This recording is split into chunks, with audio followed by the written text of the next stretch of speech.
I know what you're thinking. As you're looking at this, you're like, okay, that doesn't need a lot of work.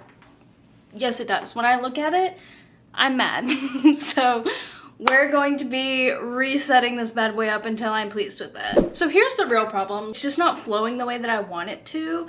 And because this is like a custom shelf, the books don't fit everywhere. Like, okay, so hardbacks don't fit in every section. I'll kind of show you what I mean. So I had to move all my Abby Jimenez books down here by themselves, which I hate. It looks so dumb. I hate it so much. That's one of the biggest reasons why we're doing this. Over here, as you can see, with the Emily Henry, the rom-comers, like large paperback, it fits over here. But because this is wood, and it's like the natural lay, like we didn't cut it to be even or anything. So there's like a swoop right here. So literally because the wood just has that natural flow, like hardcovers are not gonna fit in this section. So we're gonna have to redo this whole thing. Here's what I'm thinking. We've got this dumb little romance section where it's literally just Abby Jimenez right here. And then on this side, we've got all my recent fantasy reads are right here. I know you're intrigued. I'm thinking, since this fantasy row is completed all the way around, I want to move it to the top. I want to move this one down here. I want to keep this my little Elsie Silver cutie section. I want to keep that. Then there'll be room to add more romances. I've got a lot still on the to be read section.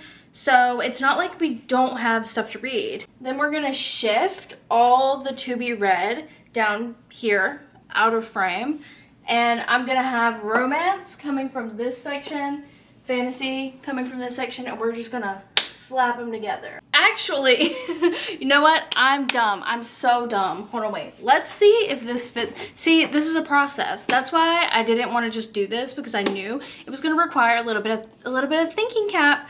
So that's why you're here with me today. If I shift the romance down, yeah, hardcovers are going to fit. Fantasy up, romance down, Elsie Silver corner, because I love her. We move Abby Jimenez over here. We have hardbacks going back in. That way on my romance section, we got hardback to hardback. I dig it. And you might be asking why I don't just slap this in here. No. Abby made this choice. Abby decided to do this. Emily decided to do this. Really fucking over everybody's crap. It actually annoys me to no end, but I'm not gonna harp on it. They don't get to go together. They have to go with their family, okay? I absolutely hate it. I do understand, like, yay for you, you got big, but just from like a buyer's perspective, I'm annoyed. I'm literally so annoyed. Plants, they're not moving. I'll probably just water them at the end to be like, completed, but that's it. I'm thinking this is a good idea. I'll save it for the end of the video, and if anyone actually cares, I'll do a little review of what we've got going on the shelf. For now though, I think we need to start moving things because this is gonna take a second.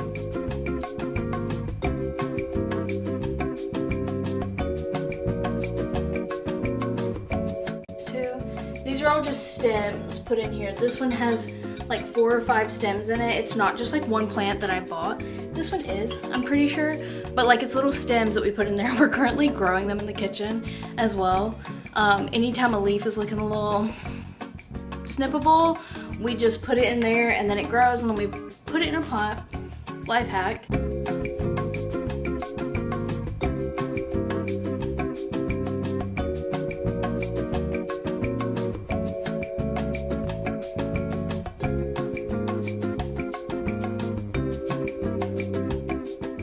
I know what you're thinking. Why do you have a Fire and Blood if you don't have the rest of the Game of Thrones books? I actually used to have the pocket books. Pocket books are just the short ones like this versus like a traditional paperback, but I did have to sell them. I actually had to sell Cool White's a few books whenever I moved from college. Just, it was not practical. Didn't move like straight into here, straight into my own house. I lived with someone for a couple of months.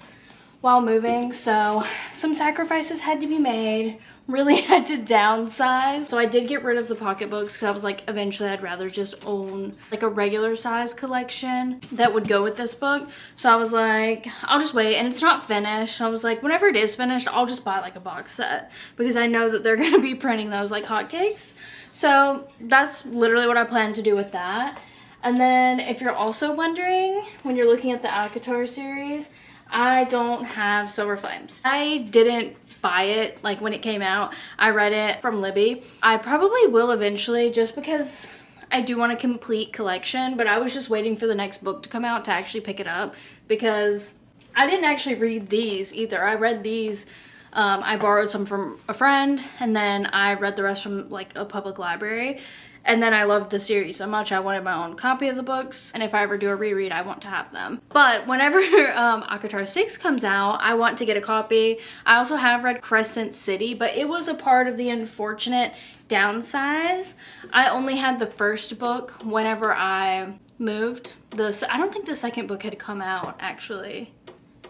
Or maybe it had just come out when we were moving. I think that's what it was, because I didn't end up reading it until almost a year later. But whenever I was moving, that was one of the unfortunates, where if it was just the first one in a series, I had to get rid of some of them. So I did get rid of my Crescent City book, but I really do want the special edition Crescent City books that Barnes & Nobles has. I really enjoyed Crescent City. I actually loved it. I love the characters. I love Bryce. I really love that series, and I love the way that it is interconnected. Just by the way, if you haven't read ACOTAR but plan to, now's the time. If you've read ACOTAR but you have not read Crescent City, now's the time. I actually disagree with people like, yes, technically, because of the Sarah J. Maas multiverse, Throne of Glass is connected, but it's not necessary for you to read Throne of Glass before ACOTAR 6. So, just by the way, but you do need to read Crescent City, and at the bare minimum, if you don't want to read those books because like high fantasy based in present times isn't your thing, I completely understand that. Actually, my first time trying to read the book, I put it down. It sat there for like a year and a half. And then I picked it up again when I was more so in the mood. Once you get, I know I hate when people say this too, like I really do, but I think with fantasy a lot of the time it's set more like prehistorical, like way back when, like no technology, nothing.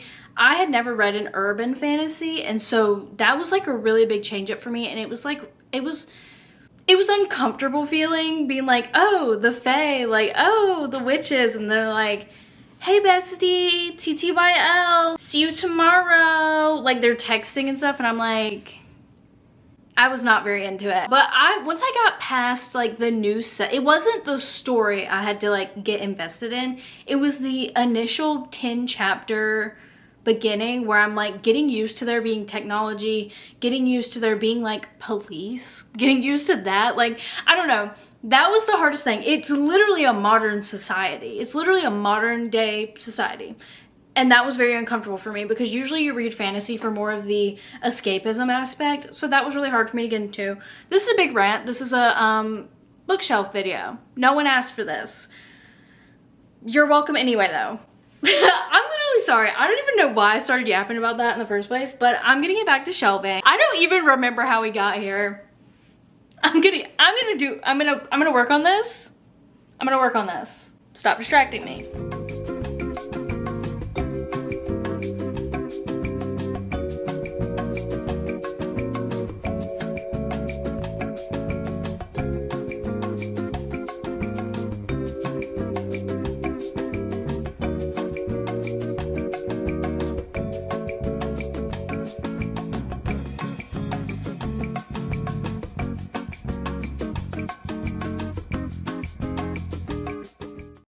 I'm getting kind of worried that, because the hardcovers don't fit just past this point for sure.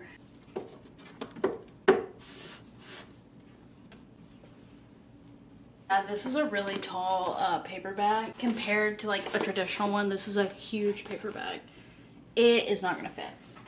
All right, I guess compared to like newer hardcovers, the Twilight ones are significantly shorter. I don't know if that's just like a Little Brown publishing thing, but I'm gonna see if I can scoot these down and then squish all those in there.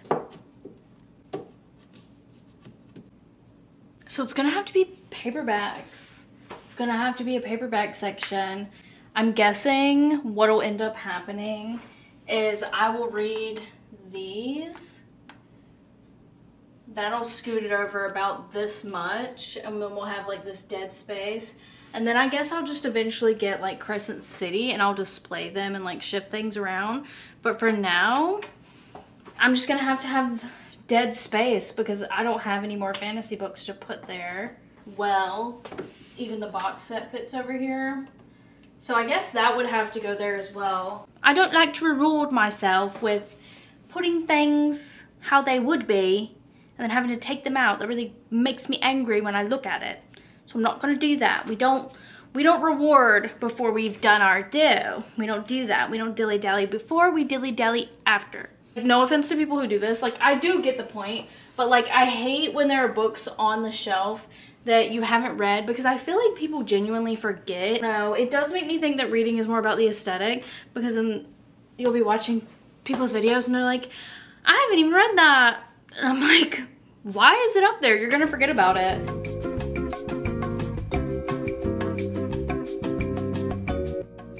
Originally, whenever I was doing my bookshelf, I was trying to match publishing houses a while ago. So like this is all Berkeley and they are still like set next to each other because the color combination is honestly really cute.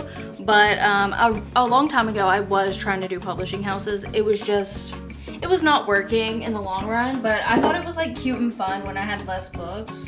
I just felt like it was cute, funky, and fresh.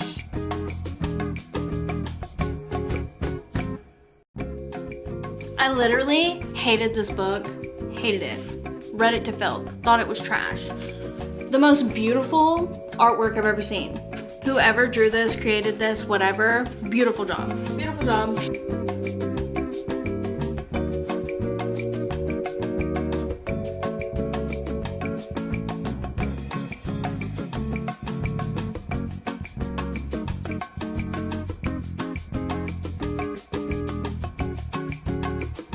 Where is your brother?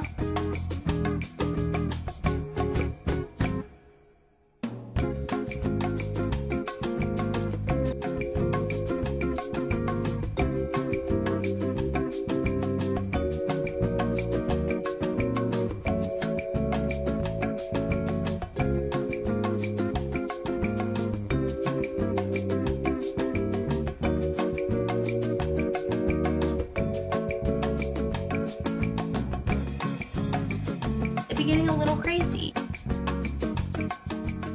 Abby Jimenez books are with the Forever publication house and they will forever get on my fucking nerves because look at these books. These paperbacks are not the same size.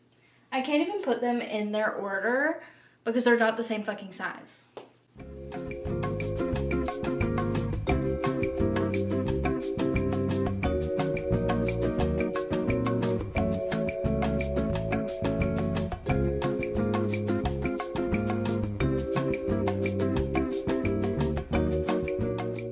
That took a bit more time than I thought it would, but I do just want to do a quick run through because why not? Top, we have fantasy, starting off with Fourth Wing, going through all my Sarah J. Maas.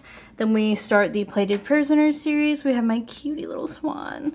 In between that and One Dark Window, which the Shepherd King duology is one of my fave series, just by the way. That was comedic timing. Wow. And then we keep going. This is actually a book that the Barnes & Noble employee forced me to buy, like against my will. It was a situation, but I kind of just like use it as a little divider. We continue on. These are like the only pocket books that I have left. I keep them because they're really well loved. I had to use these for a school project and it ended up like everyone in my family thought the book seemed so interesting. So like my grandma read them, and then my aunt read them. So like they're really well loved, and we all just talked about them. So it's kind of a good little meme. And then all of these books, they're like the original ones, like the Maze Runner. These are the books I read when this came out. Like these are my OGs when the books came out, as are my Divergent books. For the Twilight ones, these are actually my mom's. She got these like when they came out, and then she ended up thrifting the rest. They still have like the little stickers on them. I can't get them off without risking like tearing or whatever. So I've honestly just been putting off getting like Goo Gone or something to take it off. I just kind of put like my cute little candlestick next to it. I thought it was really cute. These are also candles. They're like the Barnes & Noble ones that look like books. Open it up and burn it that way. They all smell really good. I used them during Christmas time. The rom-commers that I got was huge on accident. I did get this in a book outlet order, so I can't really control the sizing. It ended up being a super tall paperback. These are my Emily Henry books. These are my hardcovers. This was supposed to be a hardcover. I ordered it on, I do forget the website's name, Book Depository, before it closed down. I ordered it from there because I didn't want to start buying my Emily Henry books in hardcovers, but it just fucked me over anyway because I didn't realize it was going to be a huge paperback. So, I mean, it still got the same effect. Like, I should have just got the hardcover, but whatever. And then we move on. We've got all my Allie Hazelwood books. I love Allie Hazelwood, except for this, Problematic Summer Romance. I did not like it at all. Like, I don't know. I talked about it in another video. Then it just goes on. I have all my like colorful summer romances. I put all of my like Christmassy themed books together, and then it moves on to like a lot of books that I may or may not unhaul in the future. Then moving over here, we've got all my Abby Jimenez, and then we have my little Elsie Silver. Originally it was in the corner, but I actually kind of like this better because I can fit the boot on top, and I think it is so freaking cute. I put a plant in the corner because it looked super empty. But here's the top two rows looking really cute together. And then we move down to the Ugly Stepchildren. Here are all my recently read fantasy books, just kind of piled up like this. Maybe, like, I'm hoping once I read a few more, it'll start to thicken up a bit because it's just a big blank space. And then we go down here and I have all of my, like, mystery thrillers. I don't know where to put them in. It's just a freaking jumble of stuff. We have Pay It Forward, which is my all-time favorite book. I feel like it has one of the best messages ever. I have Ghosted, which is a thriller. I guess I could put this up here, actually. The Great Gatsby, read that. I had to read that for high school. This is one of my husband's books or whatever. It's like a little pamphlet thing. We have The Fault in Our Stars. We have The Lovely Bones. Daughter, Drink This Water. My grandma actually wrote a memory book before she passed away. It's so cute. She had a column in our local newspaper, and every year she would put pictures of us in a Christmas tree, and it was super pure. I also have How to Lose the Time War down here. Don't really know. Like, I don't have enough books in these genres. I have The Things That They Carried. I have The Scarlet Letter. All of these I read for class, except for this one. My grandma just really wanted me to get into, like, classic war books. She like stuff like that. And then Winnie the Pooh, I have just 2 of the classic books. Eventually when my bookshelf fills more out, I'm hoping to have a more dedicated space that's not all the way at the bottom. After having to unhaul so many books, I'm slowly getting back to collecting now that I have my own house. This is my bookshelf. She's so cute. We have the To Be Read down there. I'm gonna do a separate video on that because this one's already gonna be long. I do like this framing the best. She's so cute. Bye!